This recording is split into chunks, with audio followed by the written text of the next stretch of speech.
Tuhandete aastate jooksul, mil inimesed on merel seilanud, on miljonid laevad ületanud maailma ookeane.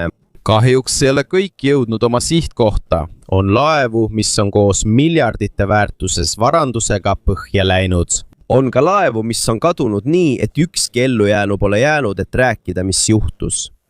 Ja on laevu, mis on leitud alles sadade aastate pärast. Samal ajal jääb enamik kadunud laevadest tänaseni endiselt müsteeriumiks. Alates kullast tulvil laevast, mis põhjustas suure majanduskriisi, kuni kummituslaevani, mis rändas Arktikas peaaegu 4 aastakümmet.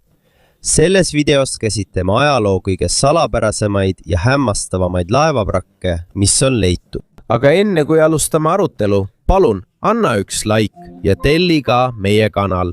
See on meile sisuloojatele väga suureks abiks. Alustame siis. Meie nimekirja number 15 on SS Central America. On olnud laevu, mis on uppunud, kus pole kaduma läinud mitte ainult elud, vaid ka tohutu varandus. Üks kuulsamaid näiteid sellest on SS Central America. See oli aurulaev, mis mängis olulist rolli inimeste rändel California kullapalaviku ajal. See laev lasti vette 1852 aastal. Selle peamine ülesanne oli vedada reisijaid ja kaupa Ameerika Ühendriikide idaosa ja Panama vahel. Sel ajal ei olnud veel Panama kanalit, seega paljud reisijad läbisid kõigepealt Panama enne Californiasse suundumist. Kuid sellel laeval ei olnud ainult reisijad pardal. Sageli veeti sellega ka kulda California kaevandustest.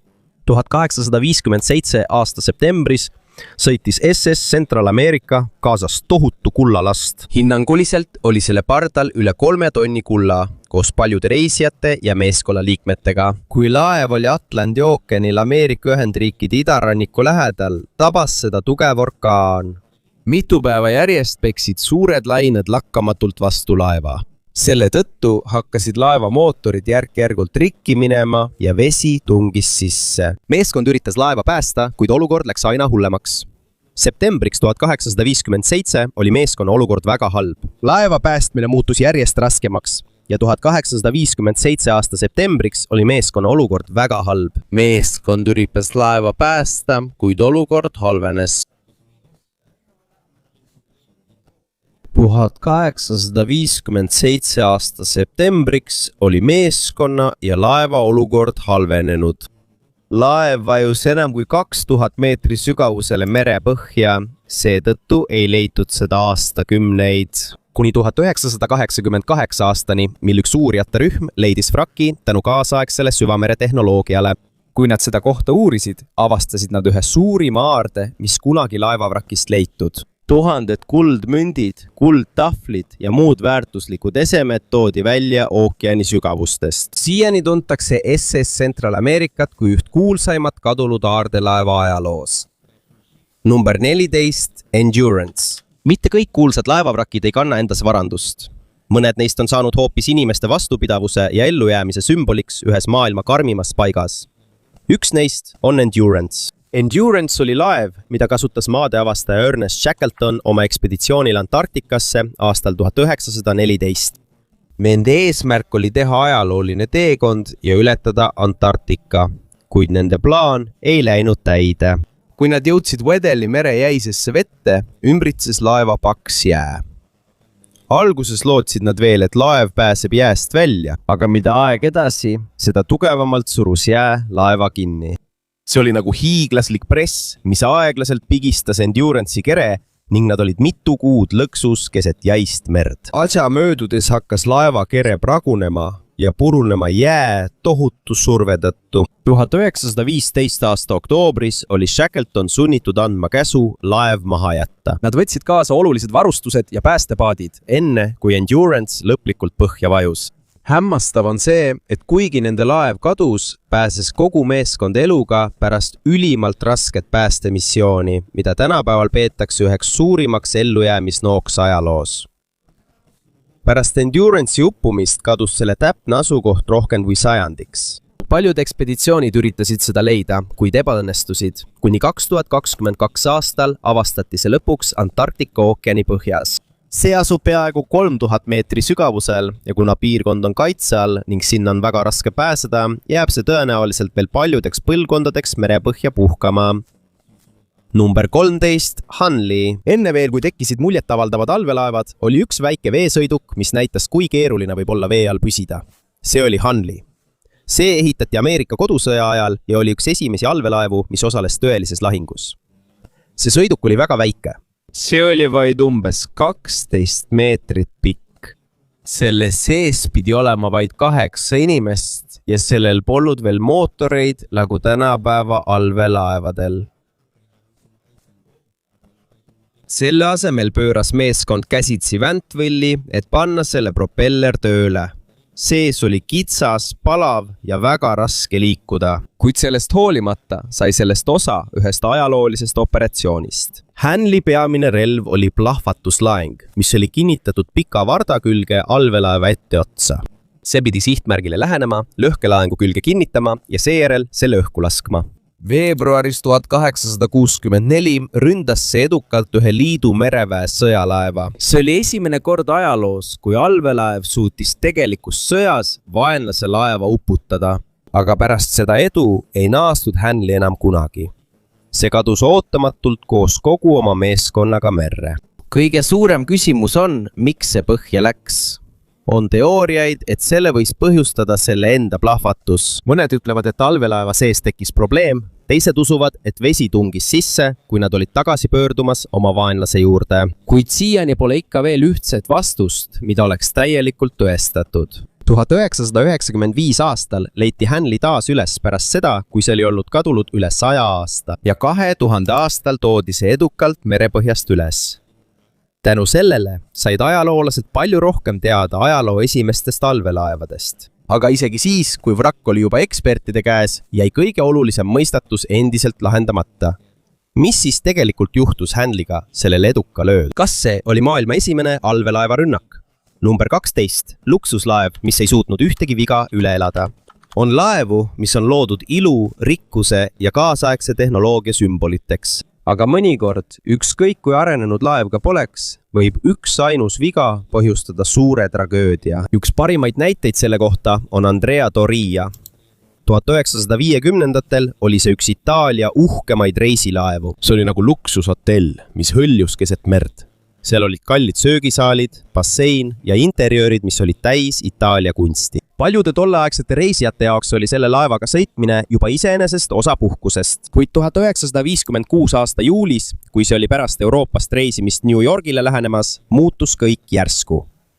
Sel ööl oli merel tihe udu. Kuna peaaegu midagi polnud näha, oli õige radari kasutamine ja teiste laevade liikumise täpne hindamine väga oluline. Kahjuks kohtusid Andrea Doria ja üks Rootsi reisilaev nimega Stockholm. Kokkupõrge oli väga tugev. Stockholmi tugev vöör tabas Andrea Doria külge ja jättis selle keresse suure augu. Vesi tungis kiiresti sisse. Laev hakkas aeglaselt küljele vajuma. Kuni paljusid selle päästepaate oli juba raske kasutada. Sellest hoolimata kulges enamiku reisijate evakueerimine korralikult. Lähedal asuvad laevad tulid samuti appi ja reageerisid kiiresti hädaolukorrale. Mõne tunni pärast vajus üks oma aja kaunimatest laevadest täielikult põhja. Pärast juhtumit viidi läbi palju uurimisi. Eksperdid uurisid radari kasutamist, laevade kiirust ning isegi sektsioonide disaini, mis oleks pidanud takistama vee sissepääsu. Kuid siiani ei ole ühtegi põhjust peetud ainsaks katastroofi põhjuseks. See on endiselt Andrea Doria vrakk Atlandi ookeani põhjas. Tugevate hoovuste ja laeva järkjärgulise lagunemise tõttu peavad paljud sukeldujad seda üheks maailma ohtlikumaks laevaraki sukeldumiskohaks. Number 11 laev, mis vastas Titanicu viimasele abikutsele. Enne kui see ise oma enda tragöödias põhja läks, oli see kõigepealt osa ühest ajaloo kuulsaimast päästeoperatsioonist. See on RMS Carpathia. 1912. aasta aprillis, kui Titanic vajus jäisesse Põhja-Atlandi ookeani, oli Carpathia üks laevadest, mis sai hädasignaali kätte. Kuigi see oli õnnetuspaidast kaugel, muutis see kohe suunda ja kiirustas appi. Ajalooliste andmete kohaselt jõudis see sündmuspaika ja suutis päästa sadu inimesi, kes olid Titanicu katastroofist ellu jäänud. Seetõttu sai Carpathia nimi osaks ühest tähtsaimast päästeoperatsioonist ookeani ajaloos. Kuid mõne aasta pärast tabas seda enda tragöödia. Esimese maailmasõja ajal kasutati laeva Briti valitsuse vajadusteks. sel ajal ei olnud ookean turvaline, sest Saksa allveelaevad valvasid ja ründasid Briti liitlaste laevu. 1918. aasta juulis märkas Saksa allveelaev U-55 Atlandi ookeanil Karpaatiat. Selle pihta lasti mitu torpeedot. Pärast tabamust tuli see kiiresti pinnale. Olukord oli tõsine. Varsti vajus laev täielikult põhja. Aastaid jäi selle vrakk merepõhja varjatuks. Kui see 1999. aastal leiti, said teadlased teada rohkem üksikasju laeva viimastest hetkedest. Kuid mis kõige tähtsam, maailm meenutas taas laeva, mis kunagi päästis ellujäänuid Titanicu katastroofist. Number 10, sõjalaev, mis muutis mereväe ajalugu. On laevu, mis on kuulsad oma suuruse poolest. Teised on tuntud oma rikkuse tõttu. Aga see laev sai kuulsaks, sest muutis mereväe sõjapidamise viisi. See on USS Monitor. Ameerika kodusõja esimestel aastatel olid enamik sõjalaevu endiselt puidust valmistatud, kuid insener John Erickson uskus, et on olemas parem viis. Seetõttu projekteeris ta USS Monitori. Esmapilgul nägi see kohe kummaline välja. Selle kere oli madalal vees ja peaaegu kogu kaitse oli tehtud terasest. Kuid kõige olulisem osa oli selle pöörlev torn. Selle sees asusid peamised kahurid. Selle asemel, et kogu laeva pöörata, et vaenlase pihta sihtida, sai pöörata ainult torni. Tänapäeval on see sõjalaevadel juba tavaline. Aga tol ajal oli see väga suur muutus. 1862 aasta märtsis kohtus USS Monitor CSS Virginiaga ühes ajaloolises lahingus. See oli esimene kord, kui 2 raudrüüdatud sõjalaeva kohtusid päris lahingus. Kuigi selget võitjat ei olnud, näitas lahing, et puidust sõjalaevade ajastu hakkab lõppema. Alanud oli uus raua ja kaasaegse inseneriteaduse ajastu. Kuid isegi kui selle disain oli väga arenenud, oli Monitoril siiski nõrkusi. See ei sobinud tugevate lainete ja halva ilmaga. 1862 aasta detsembris tabas seda tugev torm, kui see oli ookeanil Põhja-Carolina lähedal. Kui laev püüdis vastu pidada rasketes tingimustes, uppus see lõpuks koos mõne oma meeskonna liikmega. See oli üle sajandi kadunud, enne kui see 1973 aastal uuesti leiti. Sellest ajast alates on laeva paljud osad pinnale toodud ja uuritud. Ja iga merepõhjast leitud eseme abil mõistavad ajaloolased paremini, kuidas sai alguse kaasaegne mereväesõda, mida paljud riigid kasutavad tänaseni. Number 9. Arktika laev, mis kadus jäljetult. Aastaid oli see üks suurimaid mõistatusi meresõidu ajaloos. 2 laeva, üle 100 inimese ja ekspeditsioon, mis näis neelduvat Arktika jäisesse maailma. Üks neist laevadest oli HMS Terror. 19. sajandi alguses ehitati HMS Terror Briti kuningliku mereväe sõjalaevaks. See oli tugevalt ehitatud, sest algselt oli see mõeldud võimsate mörsside kandmiseks, mida kasutati kindluste vastu rannikul. Kuid hiljem ootas seda ees veelgi suurem missioon – Arktika. Neil aegadel oli palju põhjapoolseid merealasid, kuhu inimene polnud veel jõudnud. Paljud riigid otsisid kiiremat mereteed, mis ühendaks Atlandi ja Vaikse ookeani. Suurbritannia oli üks juhtivaid riike selle otsingul. Tänu HMS Terrori tugevusele valiti see mitmele ekspeditsioonile Arktikasse. See tõestas, et suudab ellu jääda karmides jääoludes ja äärmuslikus külmas. Kuid selle kõige tähtsam missioon algas aastal 1845. Koos oma sõsarlaeva HMS Erebussega saadeti HMS Terror Sir John Franklini juhtimisel otsima loodeväila järele jäänud osi. Kõik olid enne lahkumist enesekindlad. Neil oli kaasas tolle aja moodsaim varustus. Laevad tehti jääkindlaks ja varustati isegi aurumasinatega, et aidata purjetamisel. Kuid pärast Arktikasse jõudmist kadusid nad ootamatult. Keegi ei tulnud tagasi. Keegi ei suutnud seletada, mis tegelikult juhtus. Aastakümnete jooksul saatis Suurbritannia mitmeid pääste ja otsinguekspeditsioone. Järk-järgult leidsid nad ekspeditsiooni jälgi. Leiti varustust, laagreid ja tõendeid selle kohta, et meeskonna liikmed kannatasid tugeva külma ja toidupuuduse käes. Kuid laevu endid ei suudetud leida. Alles peaaegu 1,5 sajandit hiljem, 2014 ja 2016 aastal, leidsid otsingumeeskonnad HMS Erebusse ja HMS Terrori Kanada põhjaosas merepõhjast. Tänu Arktika külmale veele on suur osa laevadest säilinud paremini kui paljud teised laevavrakid maailmas. Nende avastamine aitas ajaloolastel paremini mõista, kui rasked olid Arktika ekspeditsioonid ajal, mil kaasaegset tehnoloogiat veel ei olnud. 8. Sõjalaev, mis uppus terve rahva silme all.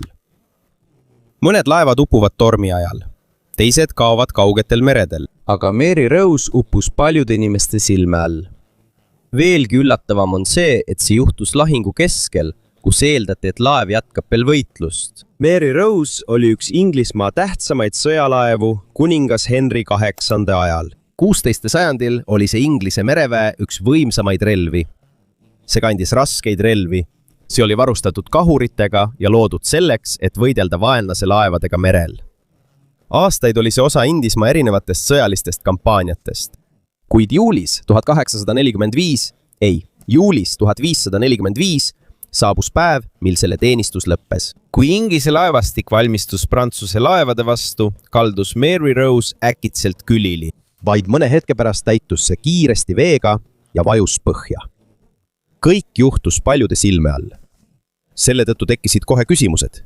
Mis oli tegelik põhjus? On ajaloolasi, kes usuvad, et vesi võis sattuda avatud kahuriluukidest, kui laev pööras. Teised aga ütlevad, et probleemiks võis olla laeva sees olevate relvade ja varustuse kaal. On ka teooriaid tugeva tuule või meeskonna vigade kohta, kuid tänaseni pole ikka veel ühtset vastust, mida oleks täielikult tõestatud. See lebas merepõhjas üle 400 aasta. Seejärel leiti see uuesti üles 1971 aastal. 1982 aastal toodi see edukalt pinnale ühes suurimas merearheoloogia projektis ajaloos. Seest leiti tuhandeid meremeeste esemeid. Seal olid relvad, tööriistad ja isiklikud esemed. Tänu sellele tekkis erakordne võimalus näha, kuidas elasid tavalised meeskonnaliikmed. Tudorite ajastu Inglismaal. 7. Sõjalaev, mis kadus üleöö.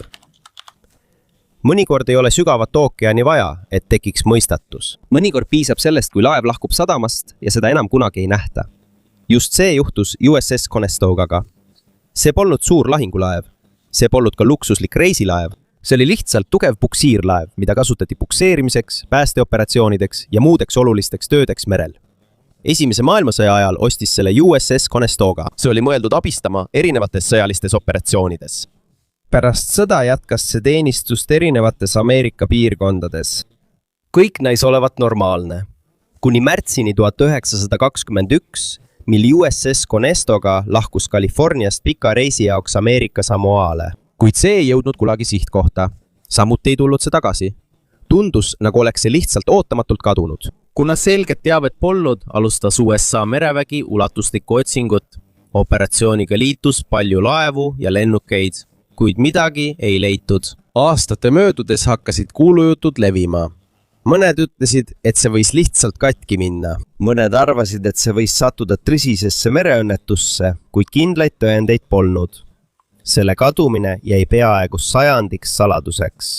2016 aastal teatas USA riiklik ookeani ja atmosfääriamet, et nad leidsid USS Conestoga vraki.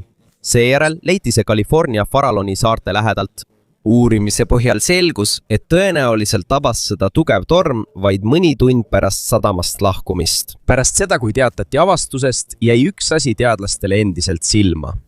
Laev leiti väga kaugel kursist, mida ta oleks pidanud järgima. See tähendab, et laeva esimestel tundidel juhtus midagi, mida pole siiani täielikult mõistetud. Pärast seda, kui USS Conestoga vraki avastamisest teatati, räägiti laeva viimastest hetkedest, mis kunagi ookeanil jäljetult kadus. Number 6. Sõjalaev, mis uppus enne lahingusse jõudmist. Mõnikord ei tule suurim häbi merel vaenlaselt. Mõnikord tuleb see omaenda vigadest. Just see juhtus laevaga Vasa. Vasa ehitati selleks, et näidata Rootsi jõudu 1600. aastatel. See polnud tavaline laev. See oli suur, ilus ja täis kaunistusi. Seal olid kuninga nikerdused, võimusümbolid ja religioossed stseenid. See oli nagu ujuv sõnum teistele riikidele, mis ütles, et Rootsi on võimas. Aga selle ilu taga oli suur probleem. Laeva kere oli liiga kõrge. Ülemine osa oli liiga raske. Ja kuna siin oli palju kahureid, muutus laev tasakaalust välja. 10. augustil 1628 väljus see esimest korda Stockholmi sadamast. Palju inimesi vaatas pealt. Nad ootasid, et näevad Rootsi rahva uut sümbolit, kuid möödus vaid mõni minut, tuul tabas selle purjeid, laev kaldus küljele. Seejärel tungis vesi lahtistest kahuriluukidest sisse. Laev ei suutnud enam tasakaalu taastada.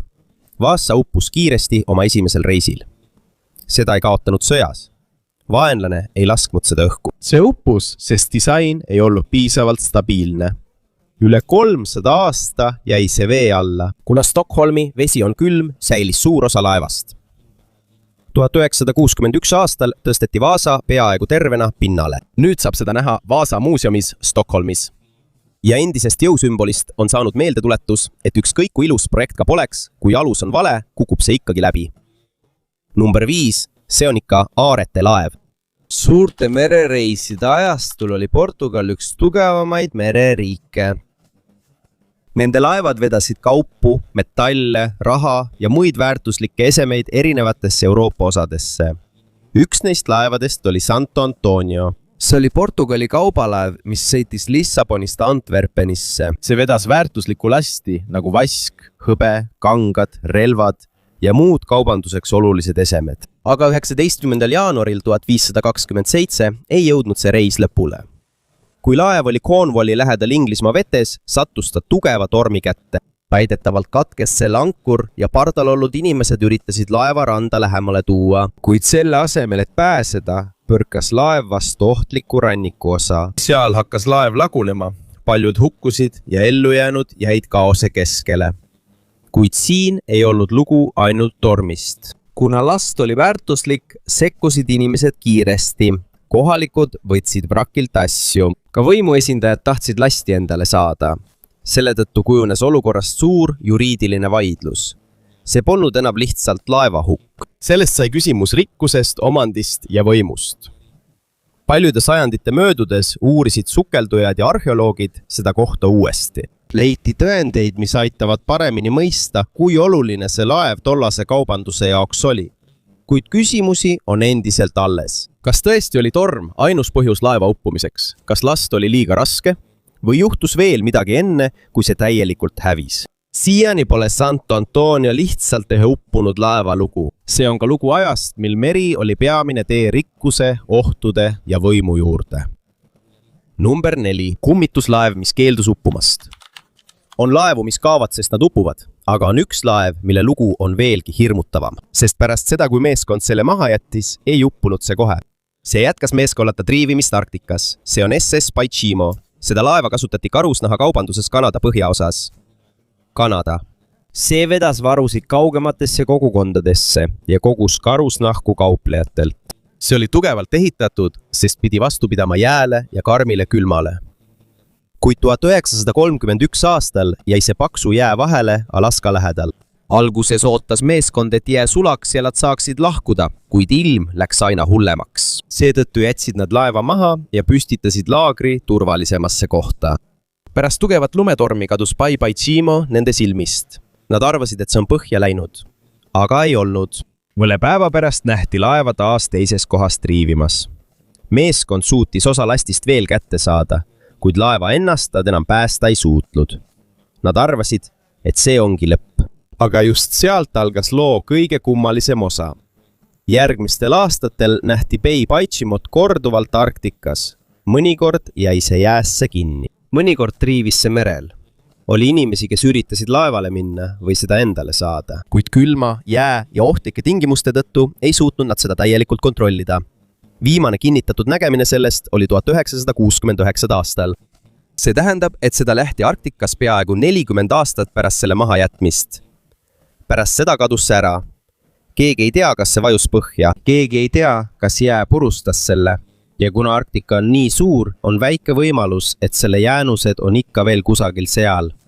Vaikselt jää alla mattunud. Seetõttu tuntakse SS Paicimot tänaseni kui üht ajaloo kuulsaimat kummituslaeva. Number 3. Laevavrakid keset kõrbe. Tavaliselt leitakse laevavrakid merepõhjas, kuid on üks laev, mis näib olevat täiesti vales kohas. See on Edward Boleyn.